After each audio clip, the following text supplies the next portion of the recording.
Thank you for listening to We Have Ways of Making You Talk. Sign up to our Patreon to receive bonus content, live streams, and our weekly newsletter with money off books and museum visits as well, plus early access to all live show tickets. That's patreon.com/wehaveways.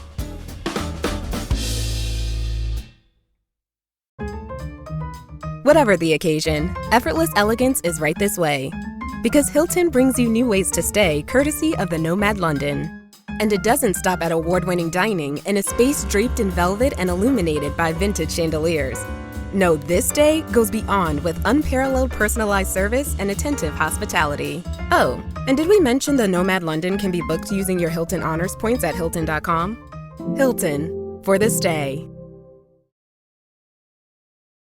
Finding a new job is stressful. But with Indeed, it doesn't have to be. Just fill out your Indeed profile with your skills, experience, and desired salary. The more you fill out, the better your matches will be.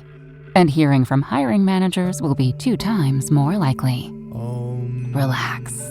That's your Indeed profile sending opportunities your way. Indeed, the world can work better. Ryan Reynolds here from Mint Mobile with a message for everyone paying big wireless way too much. Please, for the love of everything good in this world, stop.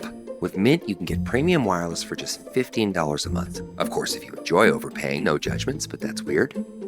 Okay, one judgment. Anyway, give it a try at mintmobile.com/switch. Upfront payment of $45 for 3-month plan, equivalent to $15 per month required. Intro rate first 3 months only, then full price plan options available. Taxes and fees extra. See full terms at mintmobile.com.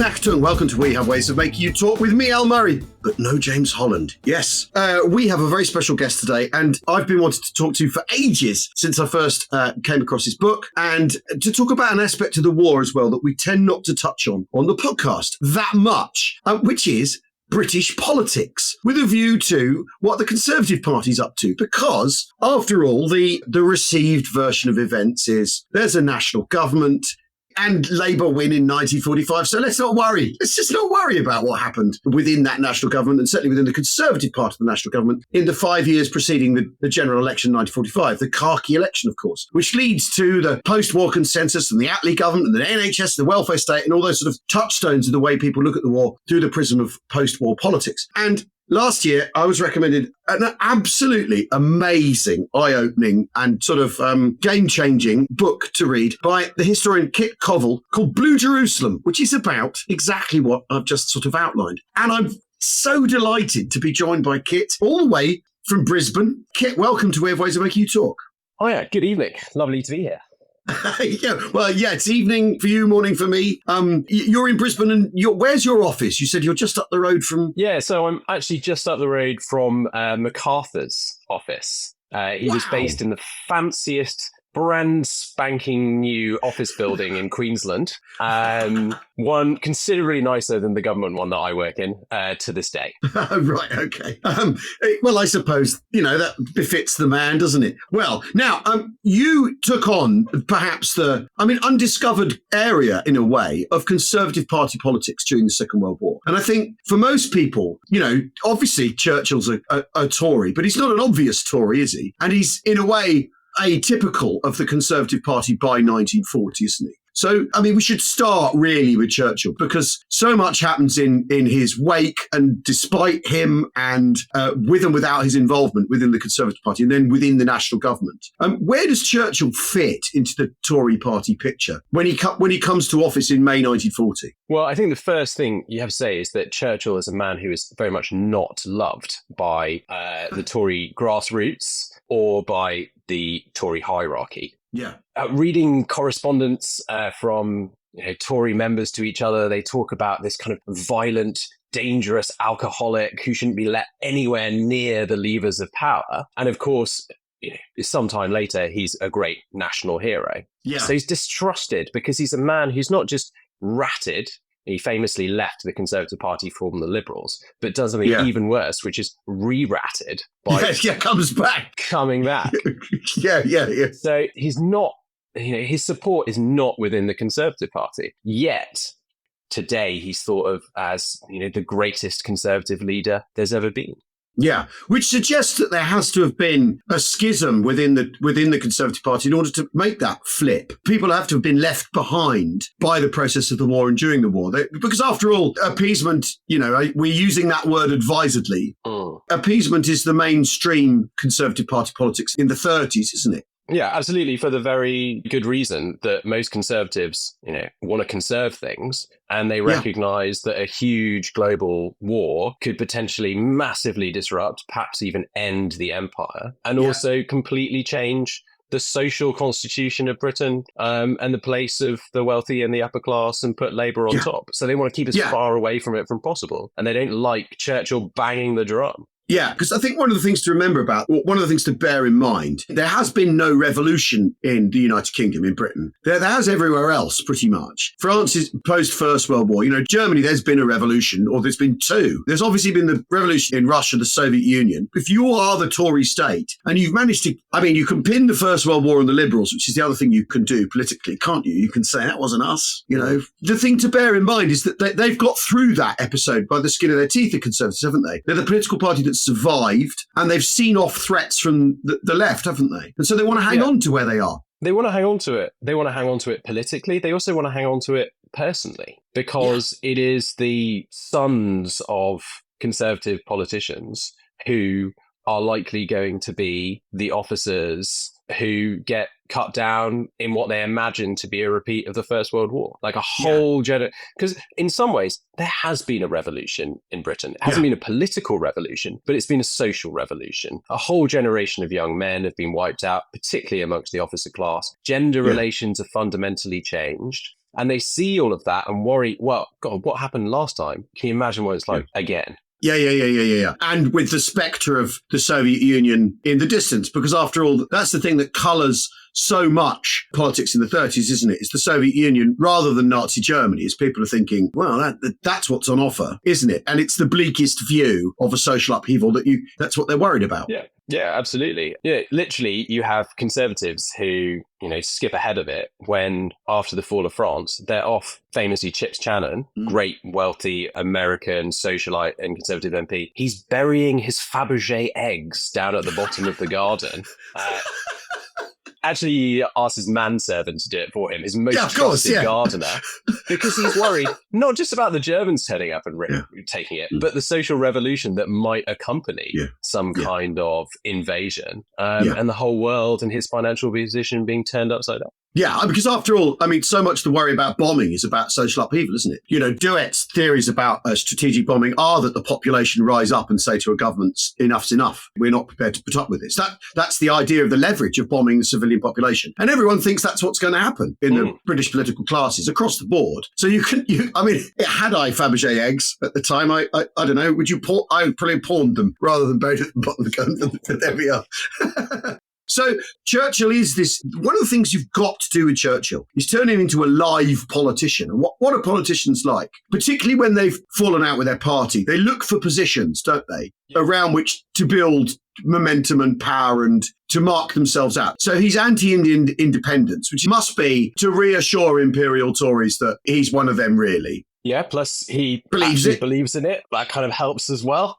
But this is the fascinating thing with Churchill, isn't it? Because he does pick positions and you think he probably believes this as well as it being bonkers and doesn't do him any favours, but he probably does believe it. He backs Edward VIII, which is absolutely crazy given the direction of travel, public opinion and political opinion. Definitely believes it.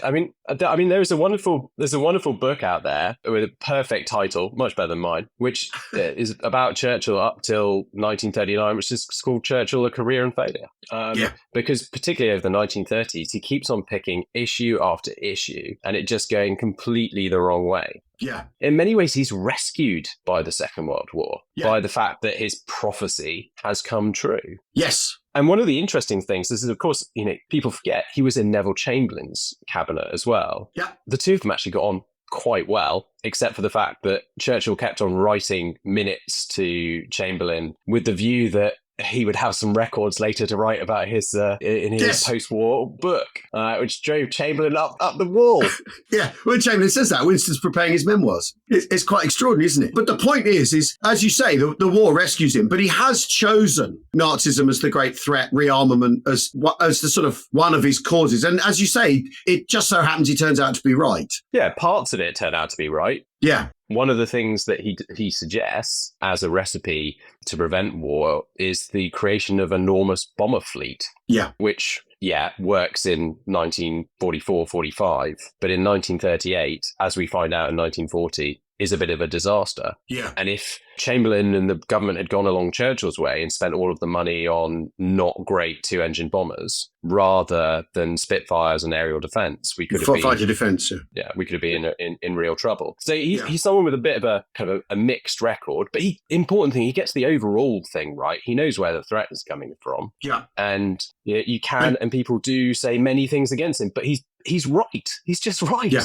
And he's good at transmitting that too. Is the other thing is his sort of interface with the press. He's good at that, isn't he? Because he's a journalist, right? So he's able to handle people like Beaverbrook, or at least have a fruitful relationship with them, because they fall in and out with each other because they're both mercurial. He's still able to cultivate those relationships and maintain them, and therefore run a way of transmitting how he feels about stuff fairly effectively, even though he's been cast out from the party. Yeah, and the party really do go after him. There are people within the higher echelons of the party that are working to actively undermine Churchill. And that's one of the reasons why he is, very careful when he gets into office, that he does actually take up eventually the mantle of the Conservative Party leadership after Chamberlain resigns and, then dies, because he's also looking...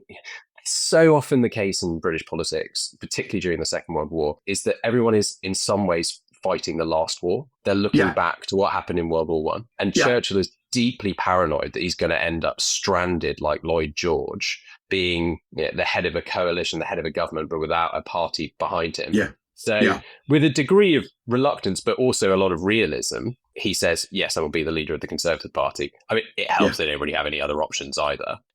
And that is, that's a relationship that works in the long term, but it's an uneasy one for quite a long period. Yeah. I mean, how long would you say? How long is he really having a hard time with them? Well, I mean, this is the question. No party is universally united. There's always factions. There's always groups that are opposed. I think he manages to get the bulk of the party membership on side quite quickly.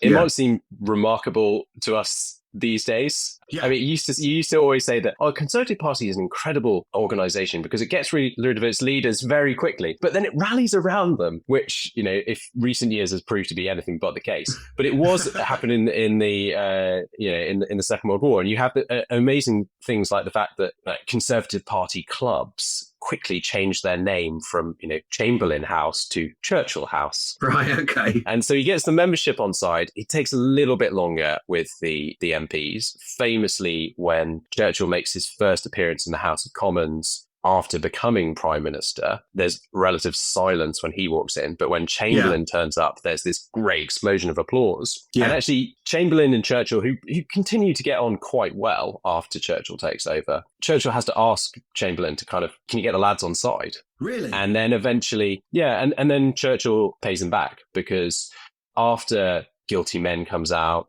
the kind of tirade against the pre-war Conservative governments, there's an awful lot of knives out for Chamberlain. And Churchill says basically to his Labour colleagues, stop it, leave him alone. So they end up having a pretty kind of good working relationship for that part of the war in which they're together. Yeah. Guilty Men is, I think, it's well worth talking about, because its influence, I think, we're still in the wake of Guilty Men in terms of the historiography of the Second World War, particularly, appeasement. When you hear a modern politician saying, we can't appease the way Chamberlain did, Guilty Men is at the core of that argument, isn't it? And that tradition. Yeah. I mean, and for those who don't know, Guilty Men is a book. It's written by Cato, which is Yeah. the anonymous name for a group of 3 authors, 1 liberal, 1 conservative, also former captain of the England rugby team. Right. And most famously, Michael Foot, the future Labour Yes. leader. And it's an incredible polemic. It's a wonderful piece of journalism. And it's all about the idea that British army in France and at Dunkirk is damned before they take the field. That's the big place. But they have been let down by the government, by the conservative government of the 30s, and they're to blame, not the soldiers. Yeah. What's interesting about this, for instance, in Montgomery's memoirs, he says that completely. He says, we were down from the outset. We never had any chance. Politicians had let us down. It's very interesting that he completely, whether he thinks that or not, or whether he's running with opinion in his memoir, he says the same thing. It's an argument with tremendous traction, isn't it? And it definitely is one of the problems that the Conservative Party has to deal with over the next 5 years, isn't it? Is that in the end, the public in general think, well, this is your war, and the mess at the start that made it last so long is your fault. Yeah, and who's the person who saves, quote unquote, the country? Is Churchill, who you didn't like, was actually brought into office as a result of a backbolt revolt and in the Conservative Party against Chamberlain, but he only got there because he had the support of the Labour Party. And who is it that's actually doing the fighting or putting the government together? Well, there are Labour people there. That old argument, the one that worked so well for the Tories in the 1920s and 30s, and frankly worked brilliantly for the Tories for much of the 50s, 60s, 70s and 80s, that Labour was the unpatriotic party and that Tories the party of the flag, just doesn't work as a result. Yeah, they can't make it fly at all, can they? No, and they tried desperately. Desperately. And there's some wonderful stuff in the 1945 general election, some almost black propaganda that they put out there. The Conservatives push a book that pretends to be a set of correspondence between a German spy and his masters in Berlin saying, oh, how wonderful it's going to be that we'll have Labour in charge because, they'll never stand up for Britain. So they do everything they can to try and make the argument, but it just won't fly for very good reason. Because part of the issue with Guilty Men is it's sort of right. And, a polemic with enough truth in it will lay waste to all other argument, won't it? It's the truth. It's certainly in politics. And that's what happens with it. I read it ages ago. It's an absolutely remarkable piece of journalism. It's sort of, you can't argue with it. You can see why it was so powerful at the time. Yeah, and it also comes at a time when there are a lot of other really important arguments being made that kind of reinforce some of the cases of being made in Guilty Men. So, and it very much links to this idea of the People's War. Yes. So the Conservatives have let down the army, they've let down the country. See what happens in Dunkirk. Who rescues the country? It's the people. Yeah. It's the classic J.B. Priestley, George Orwell story about the little boats turning up and rescuing the men from the beaches. Yeah. While we all know, certainly listeners to this pod, that it's not. That it's actually the Royal Navy. And actually, stick our hand up as a poll. Polish destroyers there as well, as well as other allied boats. But it's a military effort, not really your man in his dinghy or your paddle steamer. But it's an incredibly powerful story. I mean, even though I know it's wrong, when I hear people talking about it, I get that little chill up the spine. It's just so beautiful, this sense of people coming to rescue. It tapped into some very deep stories that the heart of British historical life. Yeah, absolutely. And it is still, it's the one where you're best off. I always think you're best off not intervening in a pub argument saying, actually, it's a Royal Navy. Just let that one, or at a dinner party, just let that one run. There's no point going, well, I think you'll find actually they're off the mold. The destroyers. Yeah. There's no point. I mean, it is interesting, isn't it? Because there are lots of arguments about the idea of a people's war, and there is this distinction, isn't there, between a conservative war is a country's war, a patriotic war, isn't it? On the left, it's a people's war, because those are the two different worldviews, essentially, aren't they? And they overlay one another to an extent, but then do come away. The left is a class analysis of that, isn't it, rather than a national, as it were, patriotic interpretation. Yeah, and absolutely. And these two interpretations were running together at the time. Yeah. There were people who were making the argument that you've just made. The first broadcast after the BAF is rescued is not from J.B. Priestley. It's actually from the Director of Military Intelligence for the BAF, who makes a broadcast, praising the forces. Yeah. Sometimes, I think the thing that I find most interesting is that in the conservative press and in the conservative world, what's celebrated is not Dunkirk, but Calais. And that's seen as the kind of the great mark of British military heroism. So there's a counter narrative to the sense that there is the people rescue the army. It's A, the services coming together to rescue themselves, and B, actually, Arthur Bryant, the very popular historian of his day, kind of talks about, well, who were the bravest people who fought in the rear guard? Oh, it was the guards. Oh, God! The men with the blue and burgundy striped ties who are the real heroes of this. And this is an argument that continues on throughout the war between left and right. Who are the real victors?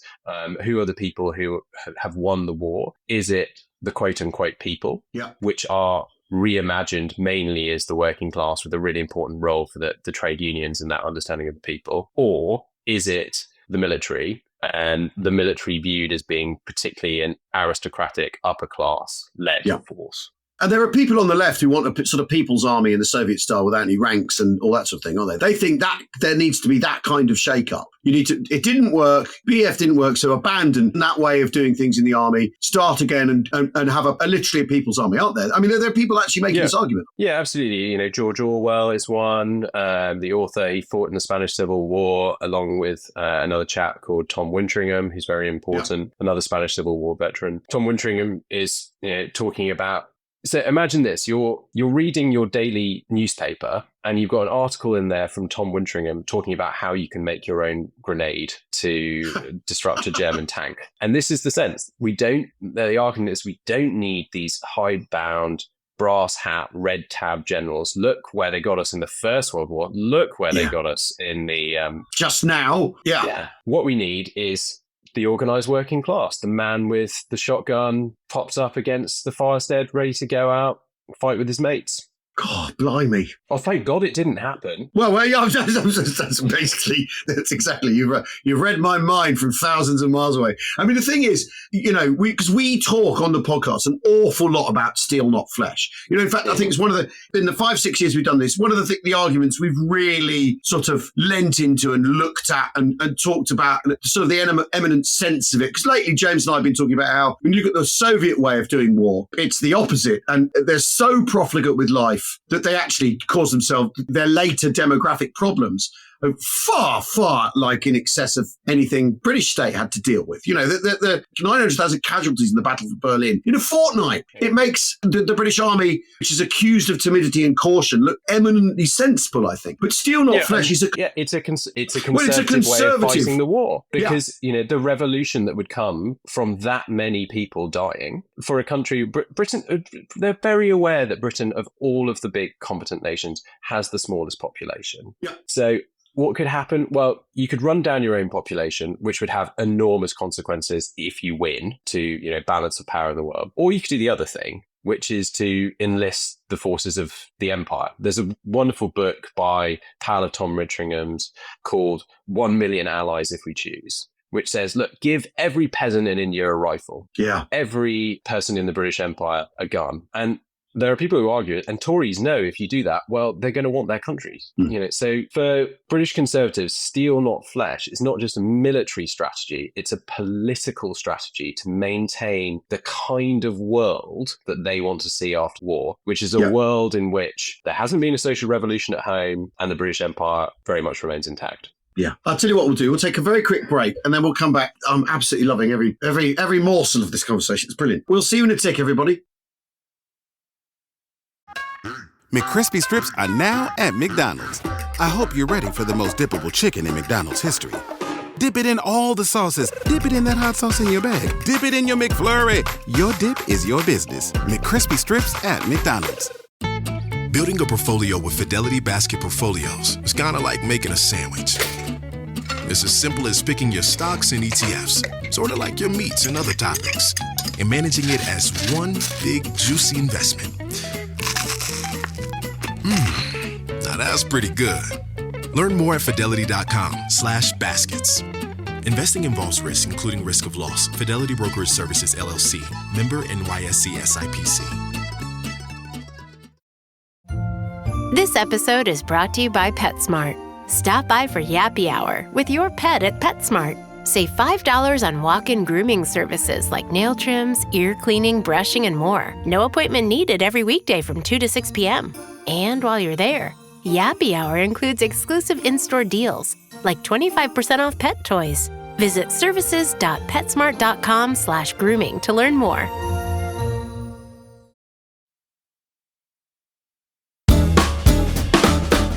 Welcome back to Way of Ways of Making You Talk. I'm talking to Kit Kowol about, well, what's under the bonnet in British politics, Conservative politics particularly, because after all, they've been setting the tone through government, really. And the thing I really want to talk about as well, Kit, the no confidence debate that Churchill has to face in 1942, where he doesn't lose, because although that's not impossible, is it? Because Asquith Falls, Chamberlain, after all, has been evicted for far, Norway's small beer disaster-wise compared to Singapore, Gazala Lines, Tobruk, Greece, relentless sort of 18 months of calamity the British Army endures on foreign shores.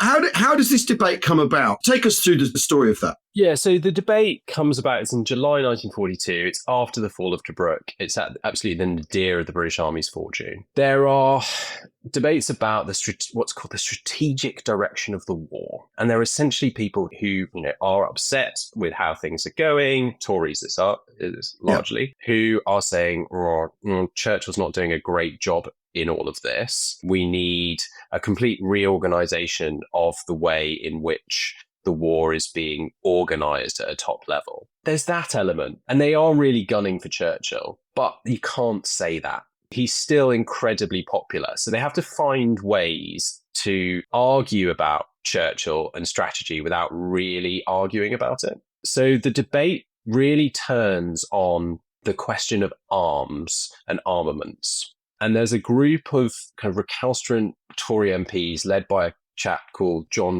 Sir John Wardlaw Milne, who, fantastic character. My goodness, you could go down a Wikipedia rabbit hole there for hours, I promise you. And he argues that one of the big problems are British tanks in the desert, that British tanks are undergunned, under-armoured, and not reliable compared to the German ones. And this is a critique more broadly of the production strategy that's saying, look, you guys, it's 1942, you guys have been in office 2 years now, pretty much, and what have you got to show for it? All of the weapons, you've lost every battle you fought except for the Battle of Britain. And what was that fought with? That was fought with weapons that were designed and built in the 1930s. Yeah. So they go after the weapons question, because there's quite a lot of people in that kind of grouping who actually do know a little bit about weapons, but also because it's a way of getting at Churchill. And finally, because weapons are really important to this kind of steel, not flesh thing. You've got to have if you're going to fight a war of machines, you've got to have the right ones. Yeah. So they take on this argument. They prosecute it pretty well. There are, Churchill relents, and he's going to set up a new ministry with a new minister to really look at these problems, etc. But the end result is that, as so often is the case with maverick right-wing Tory backbenchers, they then just shoot themselves in the foot, bazooka themselves in the foot. And John Wardlaw Milne says, what we need is a grand war supremo. And the person he proposes is the Duke of Gloucester. Oh, God. Who everyone's like, who? What? Why? And what had, until that point, been quite a measured, restrained, thoughtful, informed, intelligent debate collapses. Right. And it's done. That's the end of that. And Churchill sallies forth. Right. That stuff about weapons, though, is that's become the story, hasn't it? People do, British tank procurement's hopeless. And very often you'll read stuff about tank procurement and it'll always be, this even came up in Parliament. Well, yeah, but lots of things come up in Parliament. And very often they come up for other reasons. as you've outlined there, that the reason they're asking about and in a way, it sort of reminds you of, we can't criticise the king, so we'll criticise his advisors. It's got that sort of feeling, hasn't it? Or if only Chairman Mao knew about this, he'd be terribly upset. It's got that texture to it, hasn't it? Because if a leader is popular, you've got to come at him, as you say, you've got to come at him somehow. And weapons are obviously important, but this has also become the sort of received view of British weapon procurement in the Second World War, isn't it? That for 2 years it's hopeless, and then they finally figure it out. Yeah. It is. And I mean, the other, talking about kind of these subterranean political issues is there is this debate about strategy going on. Again, it's related to weapons, and it's a question about kind of what weapons Britain should be producing. So there are people who are, we need to fight a land war. So emphasis very much on tanks. Then there are people who are saying, oh, it's a terrible idea. Let's just build a massive, massive bomber force. There's a wonderful chap who actually puts Sir John Lord Will in the shade for his maverick nature. Sir Noel Pemberton Billing. He's very involved in the creation of the Spitfire. So he's got a bit of kudos. He's involved in the creation of the RAF as well. He argues for gigantic fleets of bombers that would stream over Germany every night and destroy the enemy. And then actually the most interesting lot, who you hear least about, are the people who say you should actually spend all the money on the Navy.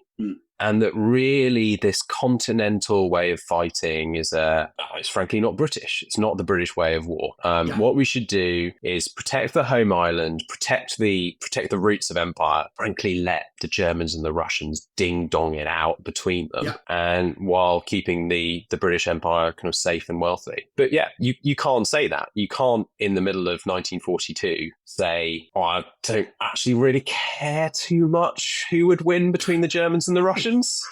So you have to find other ways to talk about it. And talking about armaments is how you do that.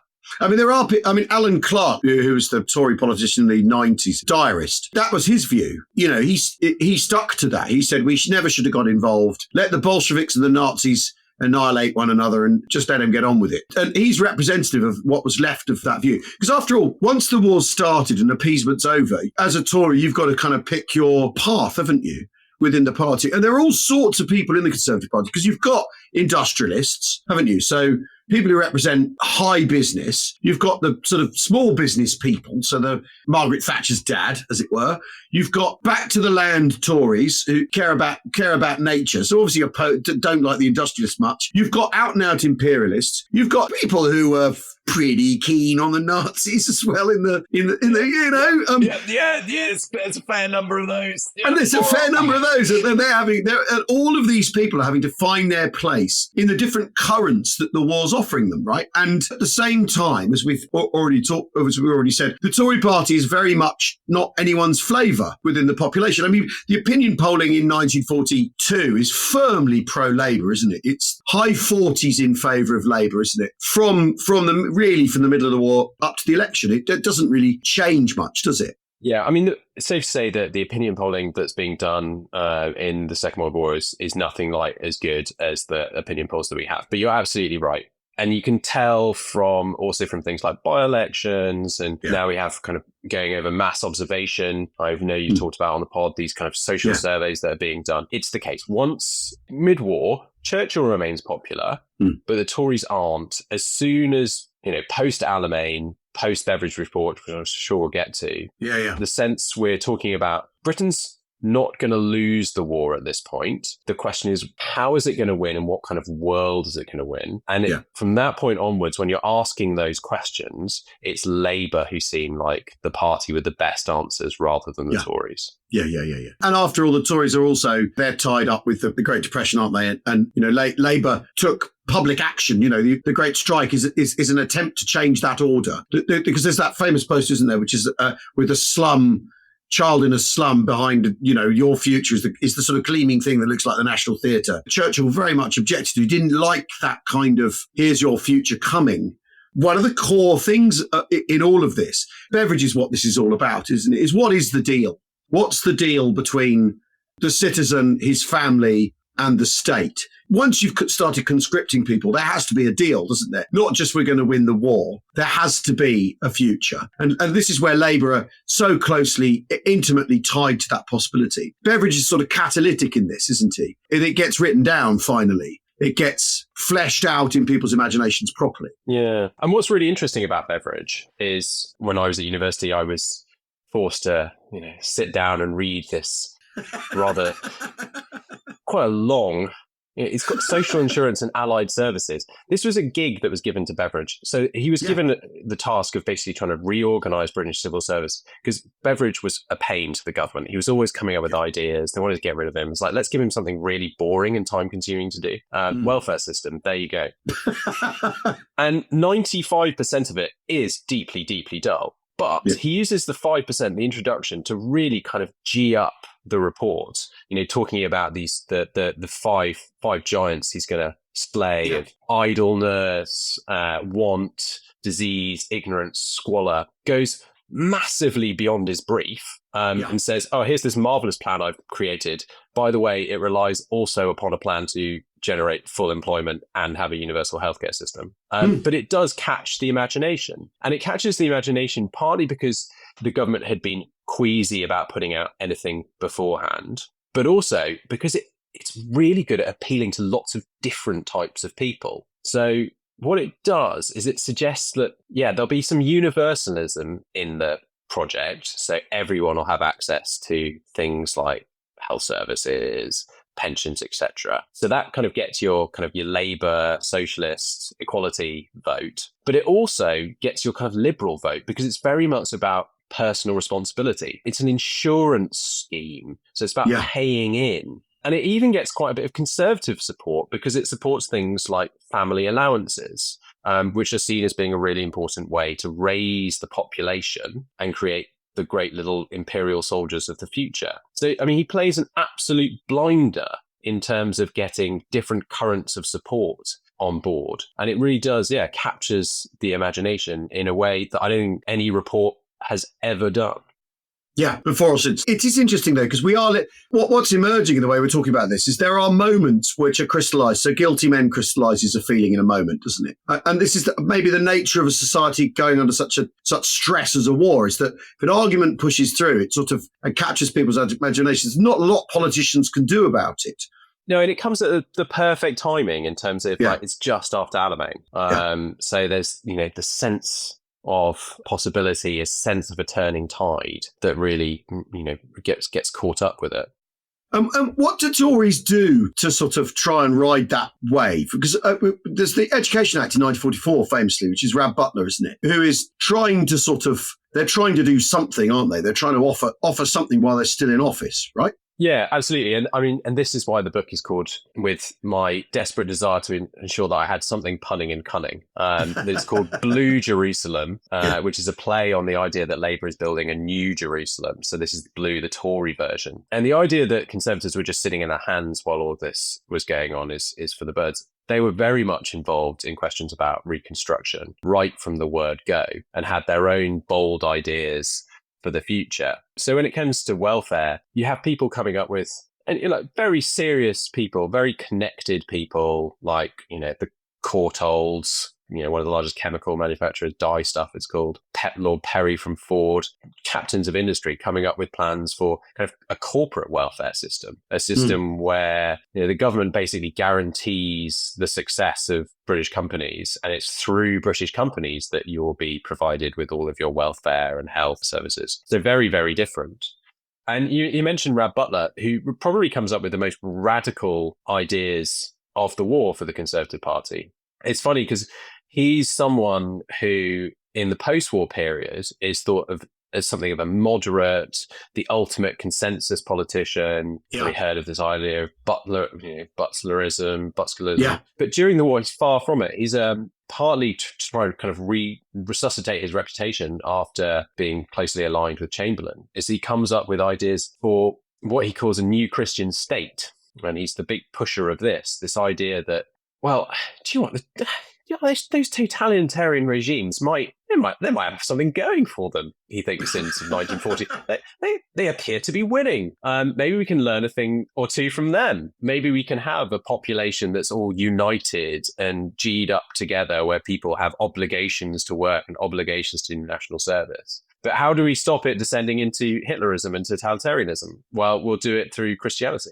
So his plan is to, create a new Christian state, which has all the best features, the unity, the purpose, the drive of totalitarianism, while still maintaining, the best of British in terms of liberty of the subject, etc. And you guarantee that by making sure that all of the leaders are Christian and the population is Christian.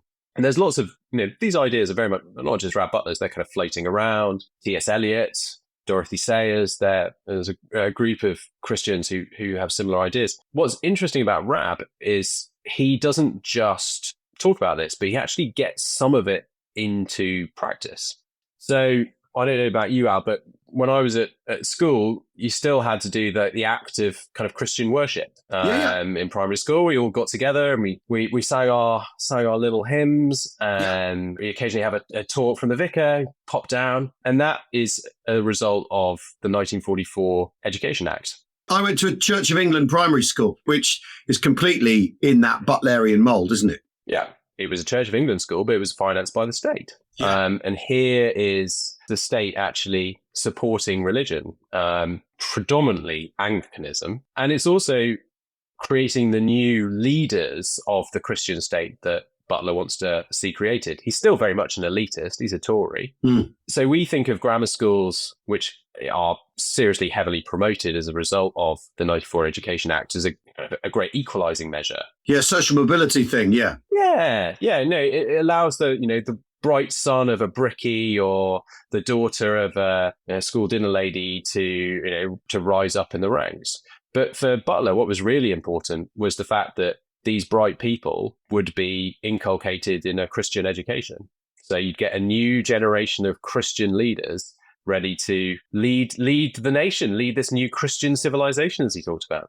Gosh, how extraordinary. I mean, arguments about education, framed that way, you'd never have, no one would ever think to pitch a thing like that now. It's extraordinary, isn't it? I mean, obviously, past as a foreign country and all that, that is an idea that's pretty alien to the way we think about education now, isn't it? I mean, it's extraordinary. Yeah. I mean, and this is the same across the Second World War. I think we live in the shadow of, understandably, about what happened.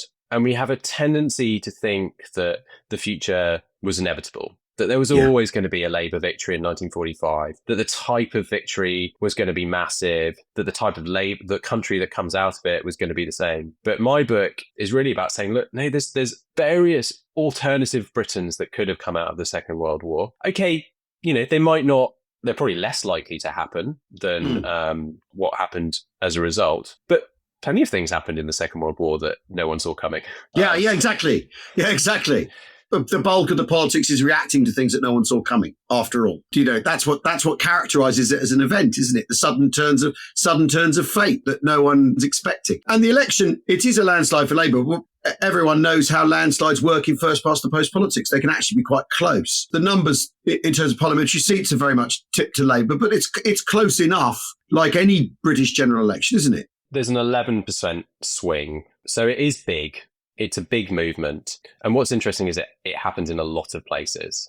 Yeah. So the Tories end up losing Stockton-on-Tees, Harold Macmillan's seat, but they also lose, the Red Wall that was there before. Yeah, of course. But they also lose Winchester, and they lose so many of the important seats around London.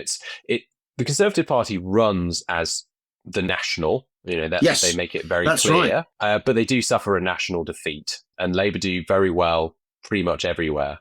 Yeah, and it's Mr. Churchill's proposal to the electorate, isn't it? Rather than the Conservative. That's his manifesto, isn't it? What declaration of policy to the electors? I mean, it's a peculiar business, isn't it? Vote National, help him finish the job, rather than please don't mention the Tory party. Yeah, absolutely. I mean, it's one of those things where if you actually sit down and read these documents, and if you hadn't been inculcated in the way that we think about British politics post-45, you come to some kind of interesting revelations, because the so-called Conservative manifesto doesn't mention the word conservative once. No. And the Labour manifesto doesn't mention the word equality once. No. It says socialism once, doesn't it? Yeah, very quiet. It's all about Labour is a patriotic party and state planning is about efficiency. Yeah. It's not about levelling everyone. Fair shares, yes, but equality, we'll just keep that on the QT. Yeah, and competence, isn't it? The Labour it's about competence because the Tories have burned their boats in that regard, haven't they? They aren't regarded as competent. One last thing I want to talk about is the death of imperialism as a political force in British politics. Because I think, David Edgerton writes about this a lot, that in 1939, it's Empire Day is this thing that's celebrated in Britain. And by 1945, all the politics is framed through a national prism. Empire isn't mentioned. Time is clearly up. The men fighting in Burma, for instance, the British men fighting in Burma, it's really what's in it for them is very much the attitude of the soldier in Burma. You've got to get the job done, but for what? And the Indian soldier is looking beyond the horizon of the end of that war and to his future in India. What on earth? How does imperialism get so thoroughly snuffed out? Again, it's one of those things that's perhaps more subterranean than you think. We have to be always very careful when we talk about Britain this and Britain. People thought about Britain in a way that's slightly different, very different to the way that we talk about Britain. Yeah. When people talked about Britain in the 1940s, many of them thought of Britain fundamentally as the British Empire. It was kind of indistinguishable. It's one and the same. And there were plenty of Tories who were deeply, deeply concerned about the future of the British Empire. But again, it's a thing that you have to be a bit careful talking about.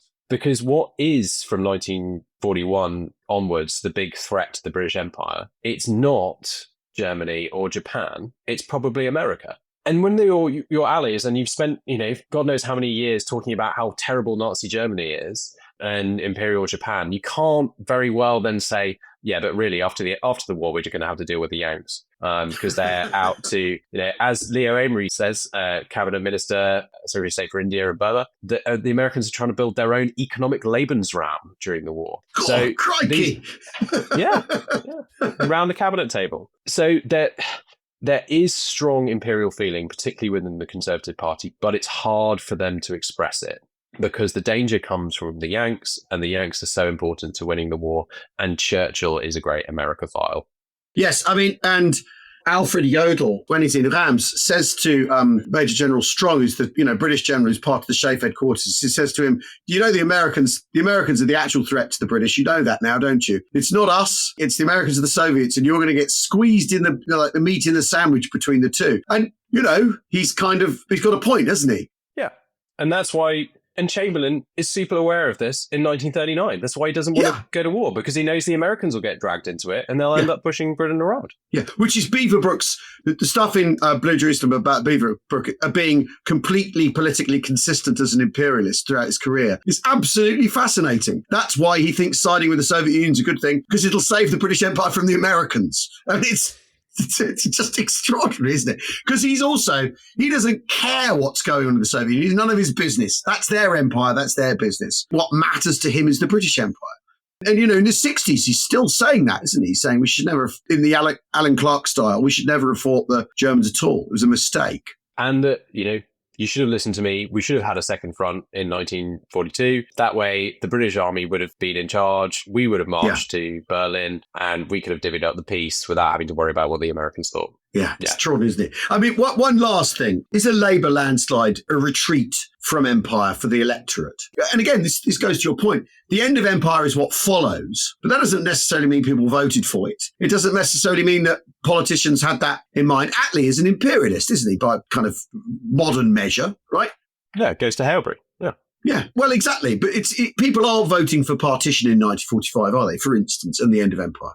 No, I mean, I think in 1945, other than some people on the left and some people who are interested in the centre, maybe in kind of world federalism, the idea that the empire would be over in all but name within 10, 15 years is inconceivable. And it could have been different, just like the war could have been different. The post-war period could have been different. Britain could have... Enoch Powell had his plan to send British troops to India in 1946. Yeah. It doesn't take a lot, particularly in a Cold War context. Yes. With, superpowers ranged against one another, for things to have been very, very different. And I think whenever we are looking at the history of the Second World War, we must keep that fact in mind. And we should approach the war and its politics, especially from the perspective of the people who were there. Yeah. Who didn't know what the future was going to hold. God, they were dealing with the questions that were in front of them and they were relying on the information they had from the past. They were not thinking about all of the things that we know that happened in the 60s and 70s and 80s. There were no mini Margaret Thatchers stomping around the House of Commons in 1940 because they couldn't possibly imagine a Margaret Thatcher. Yeah. Yeah. I mean, amen to that. It is, and it's hard to do, isn't it? It's to shake it off and remember it was a today. You know, I don't know what's going to happen this afternoon. Nor did they 80 years ago. This is exactly the point. I'm off to go and bury my Fabergé eggs after this, just in case. Brilliant. Kit, thank you so much for coming on to talk about this. It was absolutely fascinating. And as you were just saying, a reminder that contingency, personality, and, you know, the unknown unknowns are actually the core of human decision-making in history and the way things pan out. And that's why we love it. That's why it's fun. That's why it's so interesting. That's why it's fun. And there's always more. There's always more. We've lifted a rock here. Look at all the wonderful creatures scurrying around underneath it. Thank you, Kit. Thanks, everyone, for listening. Blue Jerusalem. Any other books that you would recommend if people are sort of tickled by this quadrant of history?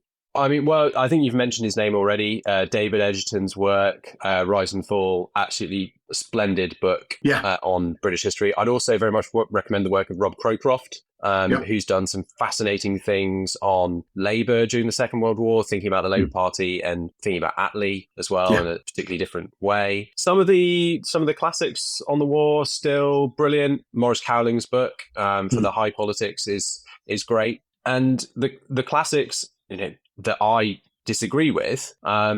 Things like Paul Addison's book on the road to 1945, or Angus Calder's on the People's War. Fascinating works that tell us perhaps more about how people thought about the war in the 1960s and 70s and the politics of that period than they do about the war itself. And no doubt, I'm very sure that in 15, 20, 30 years' time, someone's going to say Kit Kowol's Blue Jerusalem, wasn't that really all about British politics in the 2020s? It did cross my mind when I read it.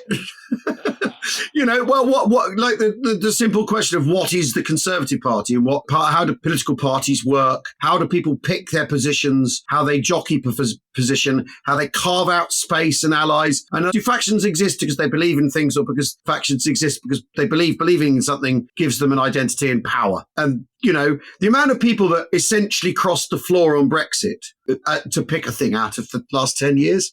I don't know. Where could that? Definitely wasn't going on while I was writing the book. No. People crossing the floor on that, in effect, changing sides. Well, because it looked like it was the thing that was going to win, or because they believed in it. We'll never know. You know, politicians don't come with a black box, do they? Which you can, when they die, you can take out and you can read the data and know exactly what was going on in their heads. I mean, maybe that would be useful. Oh God! And do you want? Could they type it down as well? Because if I have to try and read Anthony Eden's horrific handwriting ever again. Oh, if you want to be remembered by history, type. That's my advice to any budding politicians. There we go. Thanks so much, Kit. It's been an absolutely fantastic conversation. Have a pleasant rest of your evening in Brizzy. See you soon. Thanks, everyone, for listening, and cheerio.